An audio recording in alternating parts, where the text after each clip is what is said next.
Нийслэлийн ерөнхий боловсролын 23 дугаар сургуулийн 12 дугаар ангийн сурагчид Монгол Улсын дээчүүхийн үйл ажиллагаатай 2025 оны 2 дугаар сарын 7-ны өдөр танилцлаа.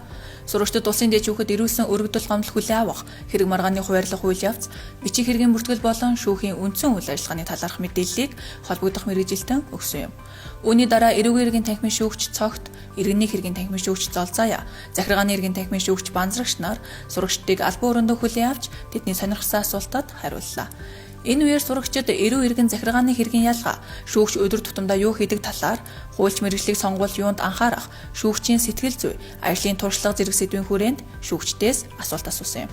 Шүүгчдийн зүгээс альва хүн мэдлэг ур чадвараа үргэлж дээшлүүлэхийн зэрэгцээ ёс зүйтэй байж, мэргэжлээ сонгохдоо нухацтай хандан, эзэмсэн мэргэжилдээ тууштай байх хэрэгтэй гэдгийг онцоллоо.